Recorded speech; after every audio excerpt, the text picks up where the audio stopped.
St. Petersburg, Florida. As Hurricane Irma swept through South Florida, power company officials warned Sunday that restoring electricity to more than 2 million homes and businesses will be a slow and dangerous process that will take weeks. Florida Power and Light CEO Eric Silegi said at a news conference that he expects full power restoration after the storm to take multi-weeks, as it did after the Category 5 Hurricane Andrew struck South Florida in 1992.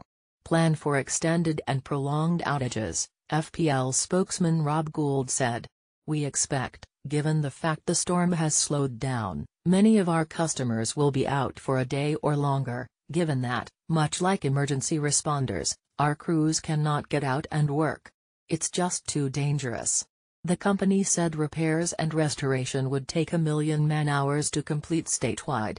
In South Florida, 17,000 line and vegetation workers employed by FPL and companies in California, Massachusetts, Texas, Colorado, and Wisconsin, are in position to start recovery work. The workforce contains about 1,000 more crews than were assembled for Hurricane Matthew in 2016. This will no doubt be one of the most complex, not just in our company's history but in the history of this country. In terms of restoration, Gould said. Broward and Miami-Dade counties endured tropical force winds throughout Sunday, with Irma just 30 miles off the coast of Key West before arriving at Cujo Key at 9:10 a.m. as a Category 4 storm. FPL said it will shut down certain substations before they flood, so they can turn them back on more quickly.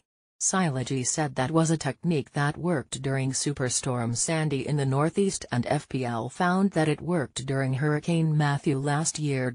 As of midday Sunday, there were 450,060 outages reported in Broward County, representing 48% of FPL's countywide customer accounts. Miami-Dade County was the most heavily hit with 703,940 or 62% of the accounts losing power.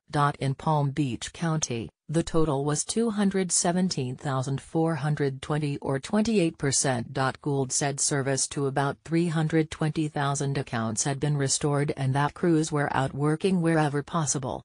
But frequent tornado warnings that began Saturday night have created an additional danger and impediment to those working to restore power. The restoration of power is no guarantee that it won't go out again, Gould said. Higher winds, heavy rain and storm surges were expected well into the night Sunday throughout South Florida.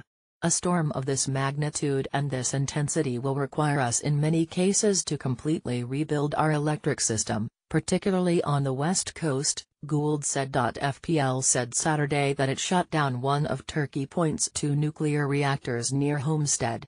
As Irma's path changed, the decision was made to leave the second reactor online, as hurricane force winds were no longer expected at the site. Our nuclear plants are absolutely safe. One of our units is shut down. The other is running fine, Gould said. The same applied to the utilities nuclear plant in Jensen Beach. It is not expected that the St. Lucie nuclear power plant will be shut down as a result of Irma, though we will closely monitor the changing weather conditions, the utility said. According to a company website, FPL's priorities for restoring power start with its own power plants, substations and damaged transmission lines. Then, workers turn their attention to critical facilities such as hospitals, police and fire stations, communication facilities, water treatment plants and transportation providers. Simultaneously, the company focuses on the largest number of customers in the shortest amount of time, including service to major thoroughfares that host supermarkets, pharmacies, gas stations and other needed community services. Smaller groups are next in the pecking order. Workers will tend to them around the clock until everyone has power again.